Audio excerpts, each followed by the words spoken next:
Steve, hi. How do you feel after the game? It was obviously a game of two halves. Yeah, I think you're right.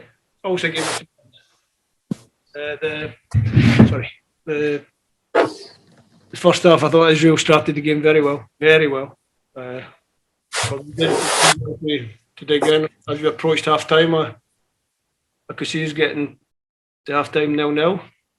Obviously, conceded with a decent shot for distance was disappointing. The changes that the tweaking the system at half time seemed to help the second half, and a much better second half. Yeah, it caused plenty threats in the second half. Are you a bit frustrated though that you didn't test off your Marciano a bit more regularly? We had one or two threats in the first half, and we, as a team at the moment, we're still growing. We're still trying to get better. I think we tend to get into good positions on the pitch and maybe like just a little bit of quality in the final pass or the final finish execution of the play, but something that we can keep working on. The obviously 2 points dropped, but it's unbeaten at the start of the group. How do you feel after the first two games? Does it feel as though it's 2 points dropped, or does it feel as though this is an important point gained, having come from behind again?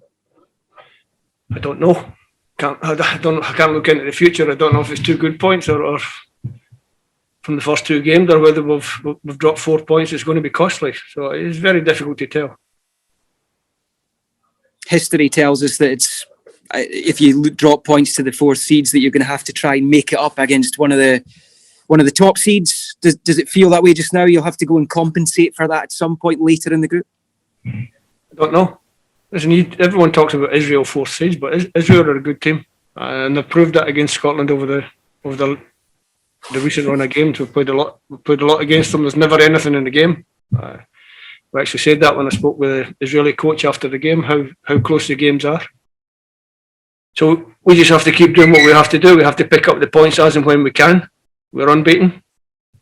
2 points. I don't know if 2 points is good or bad. But you're asking me to predict the future. No, I'm afraid I can't do that. Steve, given after the Austria game, you said that you'd hoping for a quicker start in the next game. You feel you didn't get that tonight, and what would you put that down to? A good start for the Israeli team. Really good on the front foot, bright, inventive. Put us under a little bit of pressure. Pressed as well. We didn't handle the press very well. So credit the opposition.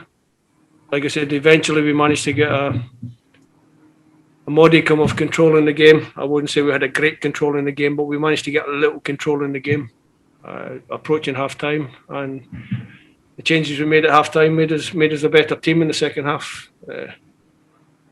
From being 1-0 down, international football is difficult. The last time we went 1-0 down just before half time in November, we lost the game. So we managed to get something out of the game this time. So we'll take that as a positive and move on. Steve, what did you like more in that second half after the change of shape? What did I like more? In terms of what did you see more from your players that you got in the second half than you did in the first? Well, we had a better control of the game. We controlled the game better. We passed the ball better. We found good positions on the pitch. And like I said, we a little bit more quality in and around the final third. We might just have managed to get 2 goals, but not to be. Sorry, can I just ask Scottish media, if you're asking a question, can you please identify yourself first? We can't see a monitor here. Sorry, Steve. Andrew McLean, Radio Clyde here. A positive in Shea Adams' performance as well, his first start for Scotland. Yeah, it's good for Shea to get his start. He did well for the goal. He's a little bit disappointed he didn't get on the score sheet himself. He had 1 or 2 half opportunities to get a shot away and couldn't quite manage to do it. But I thought he led the line well. Made the change at the end just to try and freshen up, get fresh legs on the pitch. But no, Shea did well. Steve, it's Robert Grieve here from The Sun. Appreciate you saying, Steve, that you can't really look into the future, but would you concede tonight that not winning this game is kind of putting us behind the kind of the black ball a wee bit in terms of qualification? No, because I don't know what's going to happen in the fixtures coming up. You think I know we've got the Faroes midweek. If we beat the Faroes midweek, which we have to look to do. We have to play well. We have to respect the opposition because they're nobody's mugs. Every game at international level now is difficult. Spain scored in the 93rd minute to beat Georgia. Malta drew away at in Slovakia. Luxembourg beat the Republic of Ireland. So there are no easy games in international football anymore. So we have to respect the opposition. If we get 3 points, 5 points at the end of the week. Austria play Denmark. So Austria or Denmark or both are going to drop points this week. So let's see what happens. You think it's still alive? Let's see what happens. Aviv is the biggest star in the Israeli team. They had a very poor game. Was it something special you guys did against him? Listen, Zahavi's a top quality player. Sometimes when you're a striker, the chances, the shots at goal don't quite go the way you want to go. But you know, with someone like Zahavi, he's always going to be there for the next shot because he's a striker, and that's why he scores so many goals. He doesn't mind if he misses because he knows eventually he's going to score goals. Steve, Robert Grieve again. I mean, no one's done more for us than David Marshall. Is he disappointed with the goal? You think? Does he think he could have done better with it? I haven't spoke to David yet, so we'll go away. Listen, we go away, we analyse the game.